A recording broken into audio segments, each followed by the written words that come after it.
Will Raditz be able to stand up to Vegeta? Well, let's get back into the tale.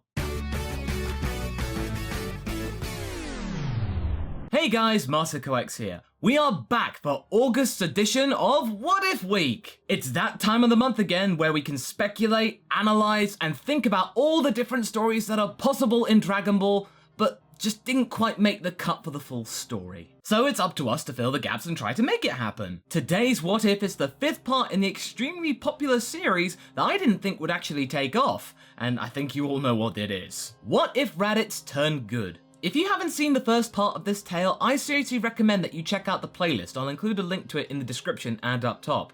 It's been a really wild ride. Where we last left off, Raditz had just witnessed his arch-rival Vegeta exit the Room of Spirited in Time alongside Trunks, and he witnessed Vegeta look back at him with a look that could kill multiple times. In this tale, Raditz and Vegeta have become really mortal enemies, and the only reason they haven't actually tried to kill each other is because there's an even bigger threat going down right now, and that is Cell. If the green bug weren't there, who's to say what these Saiyans might do? However, right now, I'm actually going to answer the question that I posed to you guys in a poll in the last edition of this tale.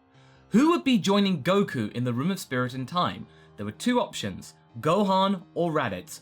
I gave you the outcome of what these choices might be, so you can actually think about it some, but with a resounding 72% of the vote, you guys chose Gohan to join his father in the Room of Spirit and Time. Yep, we're maintaining the status quo in that regard, and keeping Gohan relevant to the story. I mean, there's no denying it, 72% is quite a telling number. Alright then, let's go with that. We witness Goku and Gohan going into the chamber on their own. In the meantime, Raditz, Piccolo, and Tenshinhan, who also, by the way, refused to wear the Saiyan armor that Bulma provided, obviously out of principle. Do you think Raditz would be wearing the same armor as Vegeta, really? And they can sense the battle that is about to unfold between Vegeta, Trunks, and Semi-Perfect Cell, because quite clearly, Vegeta wants to go and get a piece of the bug. The fight plays out as it does in the anime, unfortunately. Vegeta is basically toying with Semi-Perfect Cell for what seems like an eternity. All that Trunks can do is just simply watch on and make sure that Cell doesn't try to do anything funny or like pull some underhanded tactic or something. Meanwhile, Raditz is fuming at Vegeta's cockiness and just, why isn't the hell he getting on with it? He wishes to go down there and knock some sense into Vegeta, but Piccolo stops him from doing so because he's just right about to go right now. Piccolo has to remind Raditz that he is nowhere near as strong as Vegeta at this point. Well, Raditz isn't in his current state. Well, what is that supposed to mean, Raditz thinks. He asks the Namekian what he's going on about. Piccolo then says to Raditz that they know quite well that Vegeta is going to be running rampant sooner or later, and that there's going to be an even bigger fight to come. They just know it. So, the best thing to do right now is to try and plan ahead and come up with a solution between the two of them. It's there and then that they decide to do what many of you suggested to do in the comments and I didn't think of in the last part. Seriously, I had no clue, it didn't occur to me. Thank you for pointing that out. You guys are geniuses. What is this plan? Well, we'll get to that in a moment. Before these two can actually congratulate themselves on their idea, they then forget about the fight that's going on down on Earth, and Vegeta's pride is rearing its ugly head once more.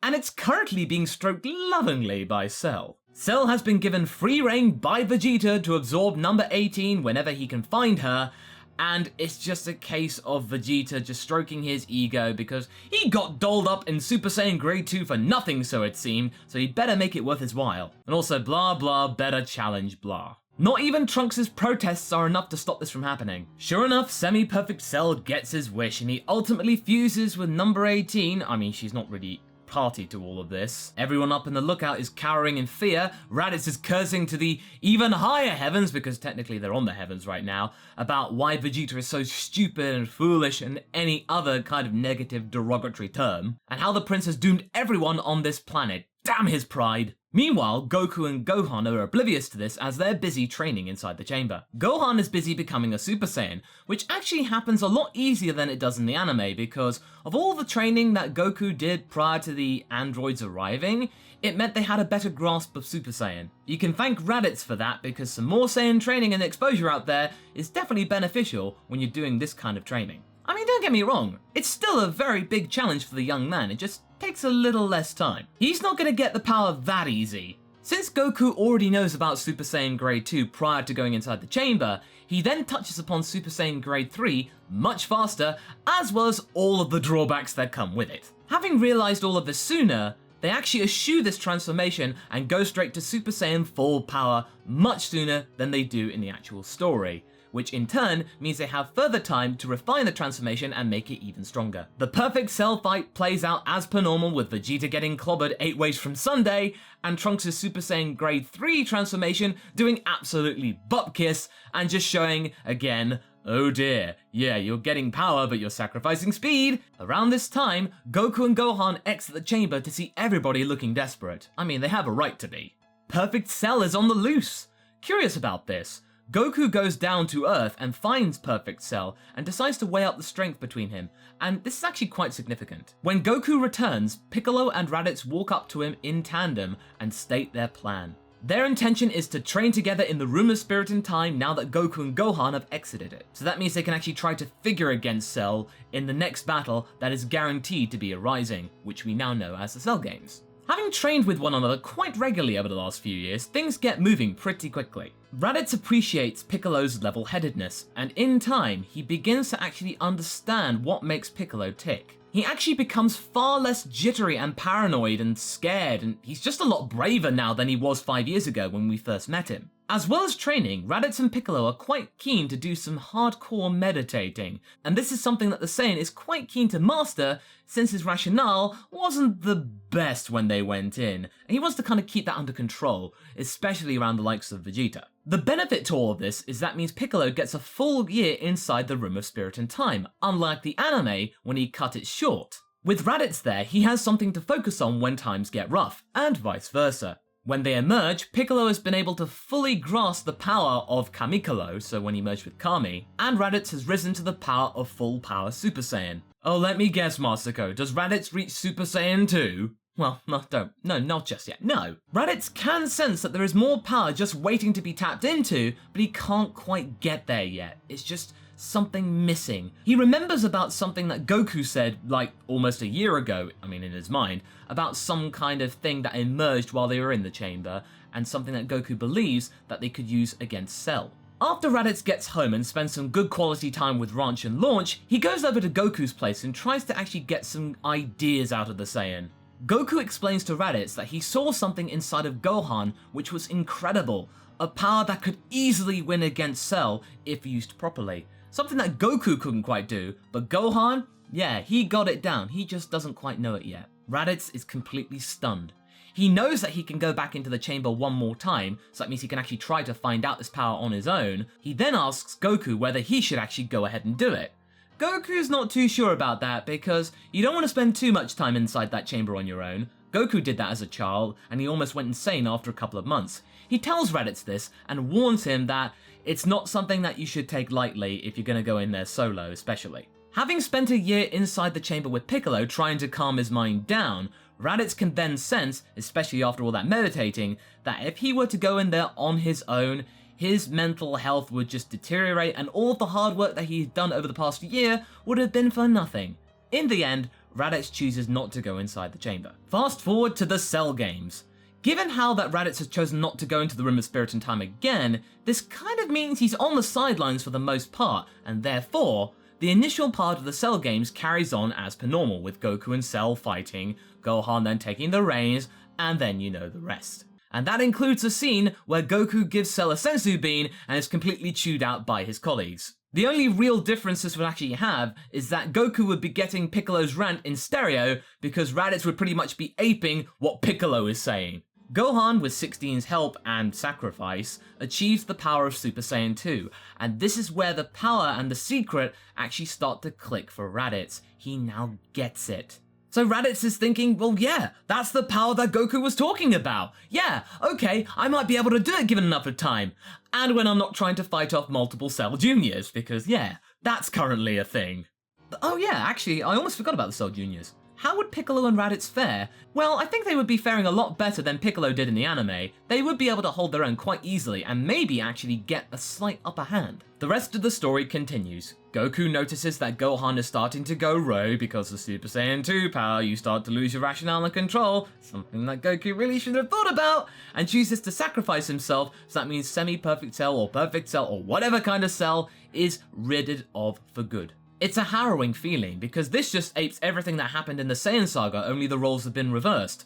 And Raditz didn't really get to say goodbye to his brother, I mean not properly. The only other major difference is that Raditz joins Vegeta, reluctantly, to actually act as a distraction for Perfect Cell, while the Kamehameha beam struggle is going on. Vegeta mocks Raditz as he's doing this, but thanks to all the mental training that he'd been doing with Piccolo, Raditz is able to brush this off and just carry on with the task at hand. The attack?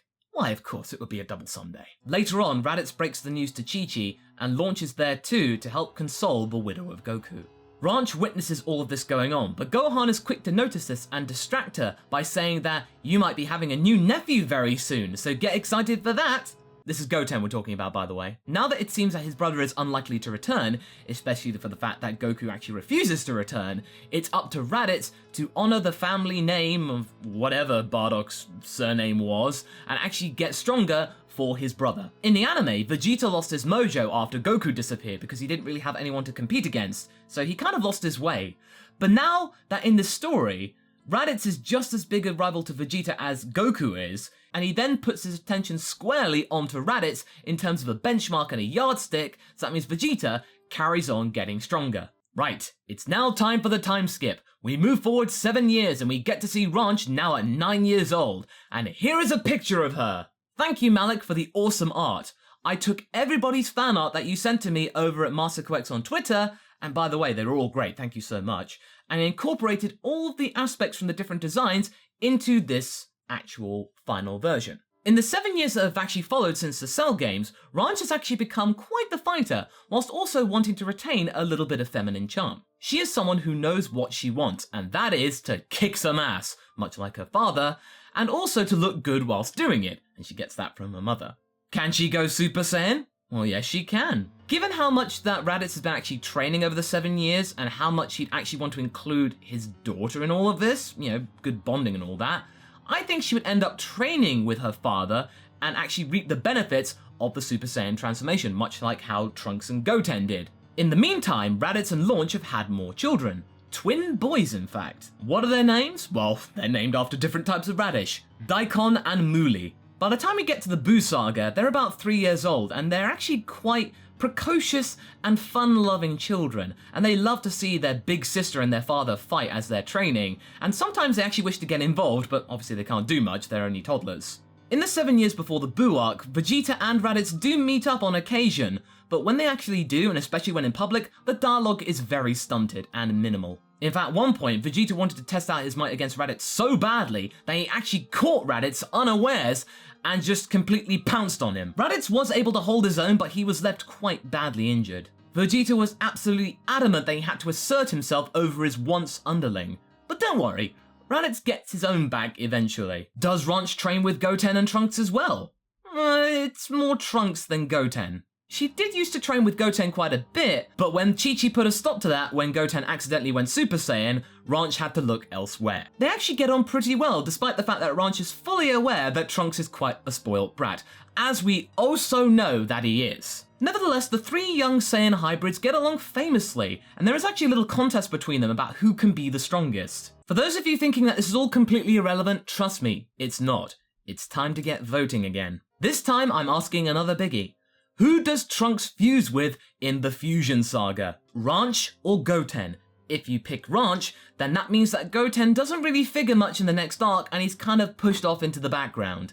He does have his moments every now and again, but in terms of the Fusion Gotenks, yeah, that won't happen. If you pick Goten, then Ranch will still figure in the story, but the chances of her gaining any more character development than she would have done normally would be slightly limited. So think carefully before you vote, and if you do choose to vote, thank you very much. We shall leave things as they are with the Great Saiyaman on the loose and the likes of Raditz and Vegeta getting ready for the 25th Tenkaichi Budokai, and even more so when they find out via telepathy that Goku wishes to come down to Earth and check it all out. as well as actually getting a chance to fight against Raditz and Vegeta. How do these two interact with the likes of Babidi rearing their ugly heads sooner rather than later? Well, we'll have to find out in the next chapter of What If Raditz Turned Good.